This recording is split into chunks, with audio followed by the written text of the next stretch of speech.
Yeah, second half, play the run. I don't know the yard splits on first half versus second half. But to answer your question, it's both. Scheme wise, some things that without getting all the details, I'm putting on that on my shoulders on how we prepare, how we call it, situations we're putting guys in. We can be better on that front, me in particular. And then on the other hand, there's just old school football fundamentals that we need to be better at in our front seven, our edge mechanics, how we're taking on blocks, some of our run fits at the second level. Those things need to be improved. So I'd say it's a combination of both. As far as the run defense goes, just individually there for Tyrese Knight, what did you see in that aspect of his game with his first extended action that he had in Yeah, the regular he made a couple of tackles in the run game, couple, and then he's him along with the rest of the front seven. There's a couple other ones where he can be a little faster to diagnose, a little bit cleaner in his alignments. But overall, he made a couple of impressive stops as well. So good foundation to build off of. Masvida? Hey, Mike, staying with your defensive front, without going too much in detail, what's the basic differential concepts between rushing from the outside, rushing from the inside? I know you mentioned something this morning when you're rushing the quarterback. Oh, yeah, they're saying that Boy needed to slow down. Yeah, yeah. I Yeah, didn't want to go there, but yeah, that was fun. I mean, that was all in fun, but understanding what type of rusher you are, you don't need 1,000 different moves. Are you a speed guy? If you're a speed guy, you need counters inside. If you're a power guy, you need speed counters on the perimeter. So understanding who you are as a rusher and as a player, I think that's number one. No matter where you're rushing from, obviously, the blocks get on you quicker when you're on the inside. So having things ready in that contact area just happens, sooner when you're rushing from the inside. And then ultimately, you have to have an understanding of what's going on around you and who has the two-way go, so to speak, who's protecting who's the pocket pusher, who's the A-gap push, and then how you play off of the guys that have, more of a freedom in their rush, and that way you can eliminate those extra gaps and try to keep the quarterback corralled. as you teach that, that just take time for players to really mesh and get in Yeah, yeah, synchronize each we other. yeah we've talked about this throughout training camp. I love the way that AD and Hines and CP coach it. I think our guys really bought in, but it does take some level of chemistry to understand where guys are going to be and how you're going to call the games too. So there's a combination of calling games. There's a combination of rushing straight, so to speak, and you have to play off one another. So it's kind of a spectrum on how black and white it is designed on who's going where. Thanks. Brian? Hey, Coach. You joked a little bit about staying really focused on the defense and handing things over on offense to Ryan Grubb. It's pretty atypical for college OCs to come to the NFL. Can you talk a little bit about what gave you the trust to put Ryan Grubb in charge of half the team or a third of the team? I don't see that he's in charge. I mean, who's in charge of what? It's like, that's kind of a weird way of describing it in my mind. We have a lot of coaches on offense that have a ton of NFL experience. Leslie spends a lot of time over there. I can go right down the line of all of our offensive assistants that know about the NFL game. Jake Peets does a great job of coordinating a lot of what we're doing on offense. So, yeah, I mean, he's coming from college, but I think I'm kind of on the record here with the type of thinking that Ryan does and how he includes the rest of the staff to how they operate, how we handle game management. I mean, there's plenty of times where we're working together on this thing. It just so happens, I'm not in there when we're installing offensive plays because defensively, we have our job to do as well. There's a John? lot of different things that go into calling a defense, but game planning is part of it. Can Yep. you talk about how you how you started working on game planning? What were formative parts of you becoming a better game planner?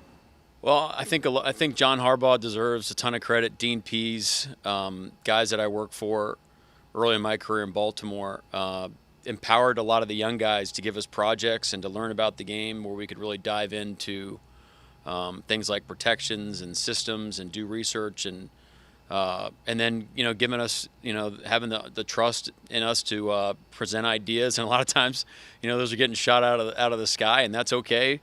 But just kind of keep coming back for more, and just creating an environment where young guys are feel empowered to come up with ideas and have the courage to kind of throw them out there, even though they might not be used 95% of the time. But every once in a while you get something and it's in and it works, and that gives you confidence to kind of keep attacking some of those things. So those guys, I really appreciate them giving me that opportunity over the years.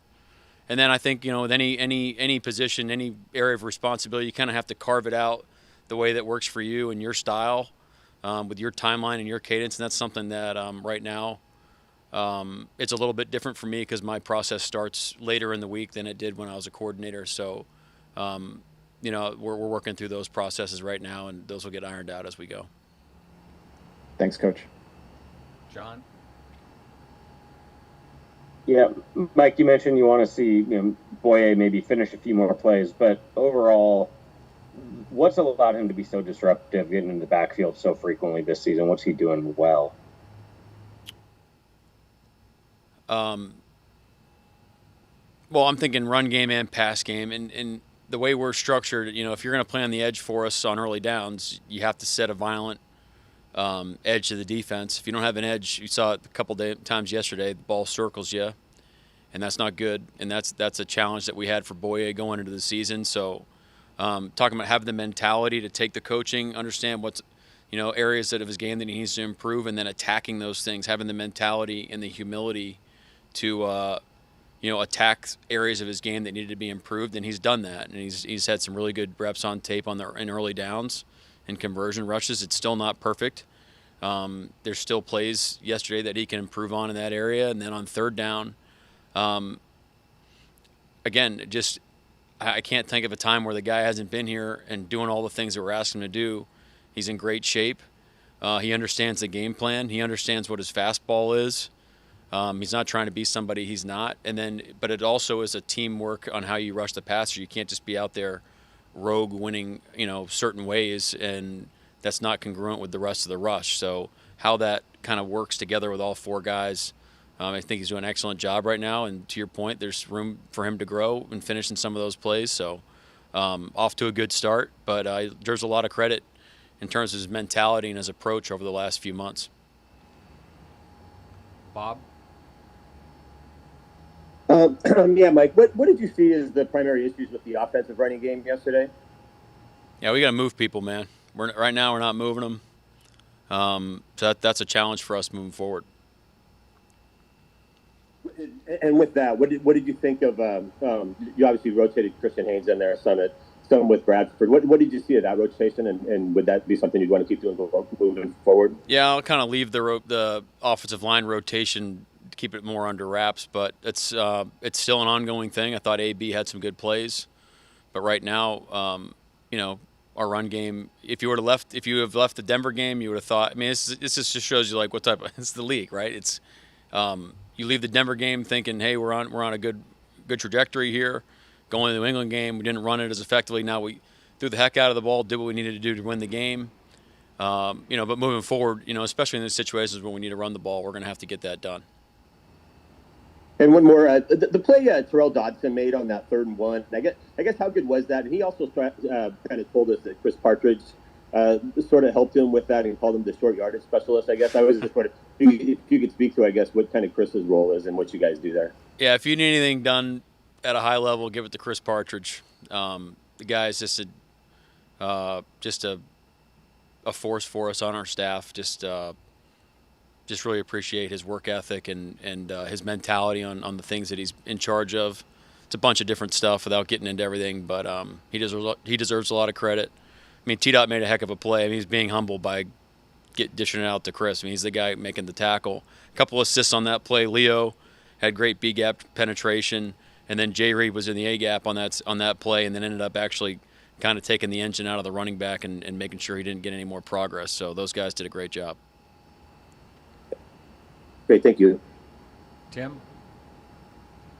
Mike, when you watched back the film that you watched today, what stood out about the way Geno played yesterday?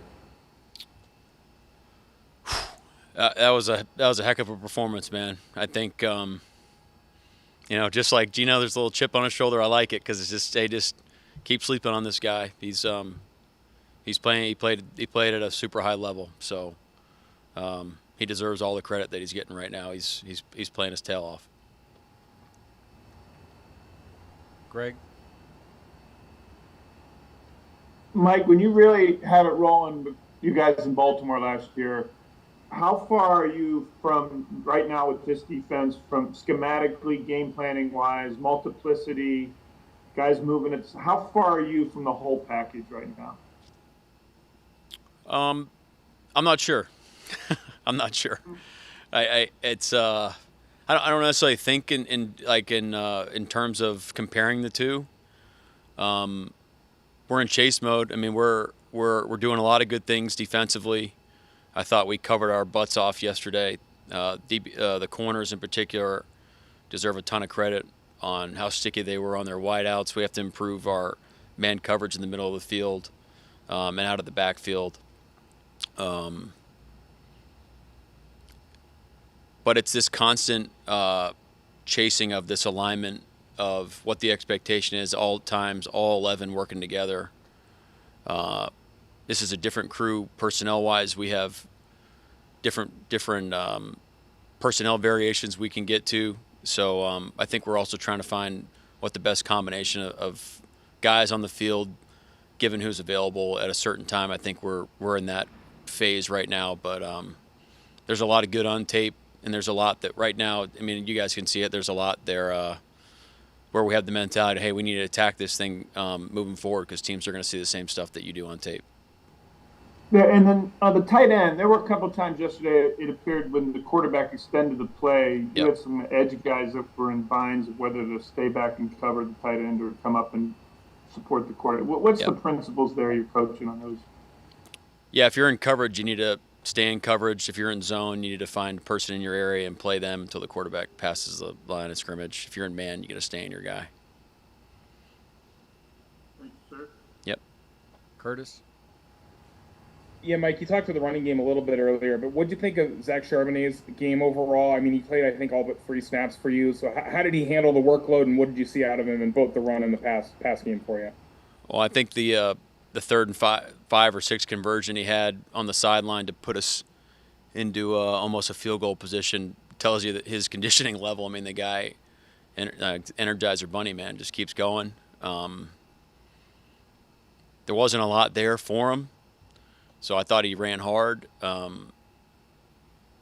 executed well in the tempo type stuff. But this play that sticks out in my mind is the one-handed catch he made on that 3rd and 5. I thought that was just a great testament to his will and situational awareness to try to get the first down. How important that was. So that was an incredible play. Mike, Sean? Hey, Mike, what would you say is the characteristic or the attribute that is most contributed to your team starting off 2-0? I'd say resiliency. Is that what you expected? Is that something you've been preaching? Is that like yeah? I mean, I wouldn't say. I mean, you want your team to be that. You want a resilient football team. You want a together football team. A confident team that's composed, poised, tough. There's been some things in the first couple of games that haven't gone our way that, however it's self-inflicted or the other team's doing good stuff at the time. So we've been able to be adaptable and steadfast, kind of in the vision of how we need to go win the game. So all those things are great, and again, I mean, we're sitting here. It's great to be 2-0. It's a great win going across the country, and I think if you ask any of our guys in that locker room, not one would be complacent or just feel like, hey, we've made it by any stretch of the imagination, because there's a lot of plays out there that we should be able to convert and put ourselves in better position as the game goes forward. Thanks. Brady.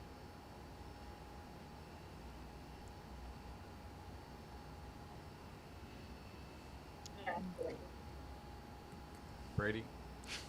Oh, I'm sorry. I didn't realize I was up. Hey, Mike, can you tell us about the origin of Make It Right and how that came to be part of your phrasing and when?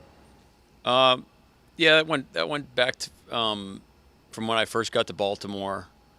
I just thought it was a good way. It really started with the fine system, without trying to keep everything in house on minor details, and just you kind of limit all the excuses. Well, whatever. It's just, hey, no, you know what? We're gonna have a standard here, how we're gonna operate. Take the emotions out of it, and I just thought it made a lot of sense. And then when it comes to the field, it's like, hey, there's gonna be mistakes made out there. Let's take accountability. Let's not point fingers, and let's move forward. And it's an easy way to it just made sense on how to do business with the guys, and how you want to be coached. You don't want it to be personal. You don't want it to be about what's happening on the field. It's easier to coach that way, when you're not blaming the person, you're blaming the action of what's going on and trying to coach that, the mentality, things like that. So just seemed like it made a lot of sense and something that I attached to. Thank you. We'll close with two more, Corbin and then Brian. Simulated pressures continue to be a big part of game plans for NFL defenses. Who was your greatest influence when it comes to dialing up rushes with non-traditional players moving up to this position with the Seahawks? Wow. I think you can group it from a bunch of different places. We were doing simulated pressures at Georgia, so that was kind of my introduction to it. I thought the way that we had it schemed up when Dean was here, when Dean was in Baltimore, when I was working for Dean, I thought was really good, which goes back to like Rex Ryan and Jim Johnson. What we did with Wink, I thought kind of took it to the next level. And then you do some studies in college, like Dave Aranda does the sim game at probably one of the highest levels. And then just relationships, guys at Georgia, Dan Lanning at Oregon. Good ideas come from anywhere. So just trying to marry it up with what you do, make it systematic, make it tight, make it make sense. I think we've kind of been able to package it systematically to how make it resonate with our guys and make it flexible enough so you can carry different ideas on a week-to-week basis and still be able to execute at a high level. Thanks. Yeah, Coach, Devon Witherspoon had a couple penalties on one play and then flew in and made a tackle for loss. Are there any coaching points for him on the penalties, and was the play there a kind of make it right moment? The tackle for loss, was that a red zone run? Yes. Okay. Yeah, so without getting all the details on it, probably want some more clarification on one of the penalties. So I want to try to make sure we're coaching the right things on that front. So I chalk that one up to cost of doing business. And then the one I think in the flat, I think Devin probably could have made a smarter decision in that moment. Haven't talked to him about it yet. I'm assuming that he thought that the guy probably could have caught the ball, or maybe it was tipped, so he ended up pushing the guy. And then the TFL that he made was just a really high-level football IQ play, given his responsibility for that in that formation and what his job was in that play. Thank you. Thanks, everyone. Can't wait to see you on Wednesday. All right. Thanks, guys. Safe travels.